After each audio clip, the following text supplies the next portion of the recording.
Hello everyone, this is Shashank Chakrabarty and today we are performing the experiment transfunction of two-phase AC servo motor. This is the two-phase AC servo motor control setup. Input power is coming from this main switch.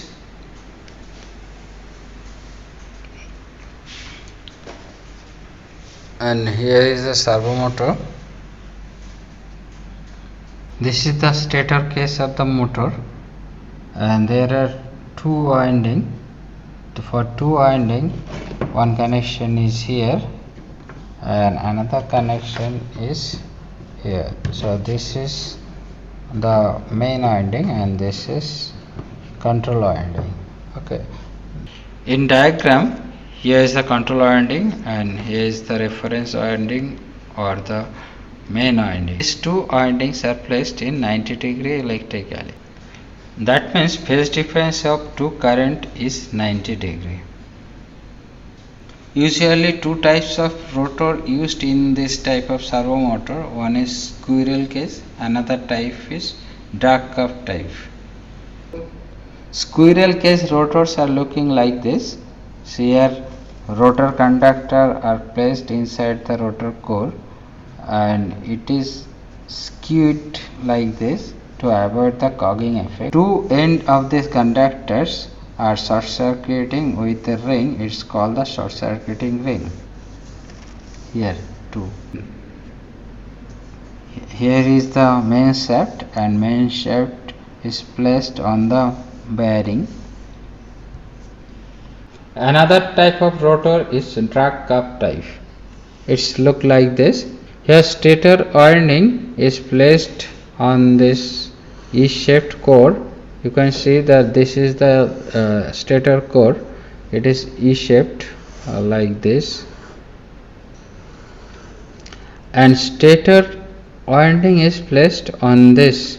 Okay, both the stator winding is placed here with the angle of 90-degree, and rotor is look like this. It is like a cup. Okay, drag cup of the non-magnetic conducting materials. Okay, so it is made of non-magnetic materials like copper, it may be the aluminium. So it is the cup type, and this cup is inserted the middle limb of this core. Okay, stator core, and here is the shaft and it is supported in on end because it is very lightweighted. That's why it's supported like this. So when flux is cut this cup, then it is start to move. Okay, this type of rotor, the weight is very less, that's why the inertia is very less, and that's why the starting torque also very good. This is the loading arrangement of the motor. The belt pulley arrangement is here. Now if we place the load here, weight here, then load is changed like this. Okay, and another purpose of this pulley is here is a lever with this pulley. What is the purpose of it? You can see this lever is passing through a sensor. This is sensor. So when it is passing through the sensor, it's generate an interrupted signal. In every revolution, here is a one interruption. Due to that, this sensor generate a electrical pulse, and which is fed to the controller. Okay, through this cable it is connected here, and the speed will shown in this meter. Now turning on the power, this is the main power. After that, this switch is the main winding voltage. So turning on the main winding voltage is applied through that backside cable, and control winding is connected through a variac. And before turning on the control winding, keep the variac position is 0. After that, turn on the control winding, this meter is showing the control winding voltage, and this meter is showing the control winding current, and this is the speed meter, and when motor will start it show the RPM. Okay, now if we increase the control winding voltage, so it's showing the control winding voltage and motor is rotating. You can see the motor is rotating, and we are getting the speed from this meter. Now if we, here main winding is fixed, main winding is directly supplied and the voltage of the main winding is fixed, but we can change the voltage of control winding by this variac, and connection of this control winding is like that, and you can change the polarity. If we change the polarity, then the direction of the motor will change. Okay, now if we increase the control voltage, see the speed is increasing. Okay, speed is increasing, and that way you can control the speed. In the first table we are finding the torque speed characteristics of this motor with a fixed control voltage. Suppose we are setting the control voltage is 160, and now control voltage is 160 and motor is no load condition. Now we are getting about 1400 rpm. You can see it's showing the 1401 rpm. Now if we change the load like this, if we change the load, and then speed will decrease. So that we complete the table. We finish all the loads like this, and step by step we note down the speed in rpm and the torque. We should calculate the torque from this weight. We know the each weight is 100 gram, and we know the radius of this shaft. From this formula we can calculate the torque. The formula of the torque is 9.81 into radius into the weight. Now see, radius of this pulley is 0.068 and the weight of the part disc is 100 gram. Okay, that way you can calculate the torque, and varying the torque we note down the speed. After completing this table, after completing of the all the loads, if we placed all the loads like one by one, so speed is decreasing. You can see this 12, 40, then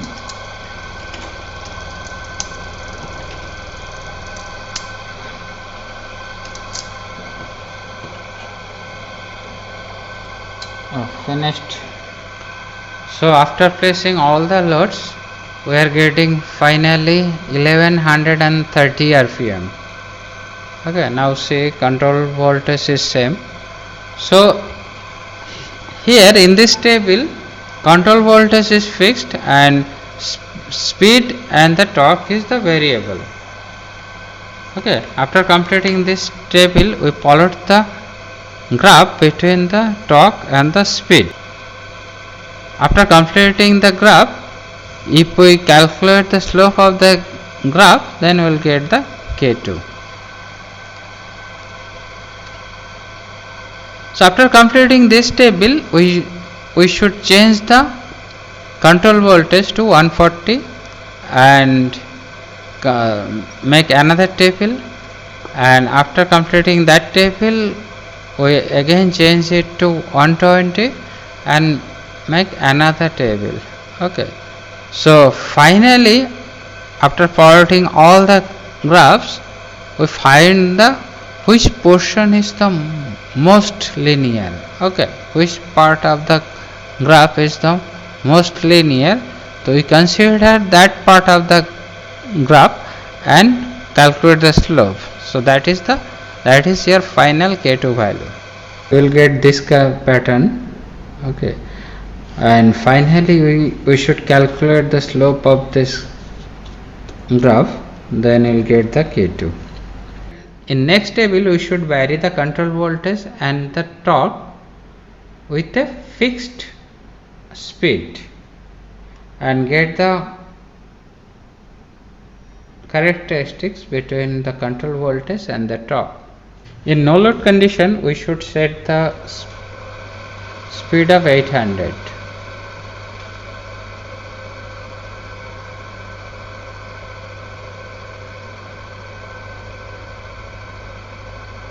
So now at no load condition speed is 800.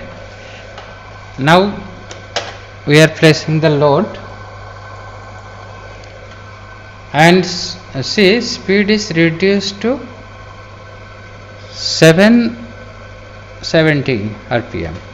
Now to compensate the speed we are increasing the control voltage.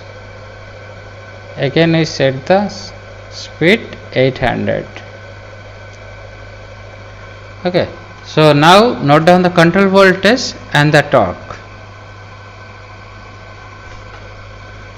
Again we increase the load and calculate the torque and change the control voltage like this. Okay, that way we change the both torque and the control voltage. Speed should always 800 now.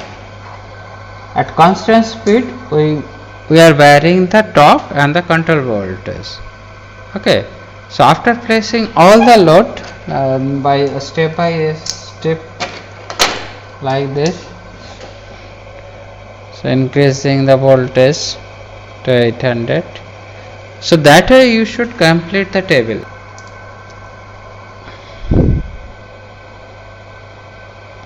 Again set the 800.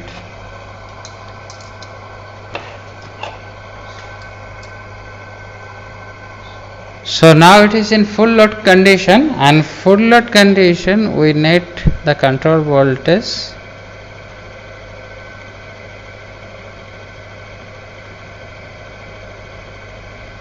(95) to maintain the speed of 800. So after completing this table we should plot the curve between the control voltage and torque, and we will get this type of curve, and then we should calculate the slope of this graph, and finally we are getting the K1. Okay, so this experiment again we perform with the two different speed 600 and 400, and from this all three curves we should find out the which portion is the more linear, and find out this linear portion and find out the slope of that linear portion, and then we will get the value of K1. After finding the value of K1 and K2, put the value of K1 and K2 in this equation and calculate the motor gain constant and motor time constant. Here you know the value of K1 and K2, and B and J is given here. J is the moment of inertia in kg centimeter square. Here is given 0.052 kg centimeter square, and B is the viscous friction coefficient, is given 0.01875. After getting the motor gain constant and motor time constant, write the transfer function from these equations. I think it is clear to you. Still, if you have any confusion or if you have any question, please write in the comment box. Thank you very much for watching this video.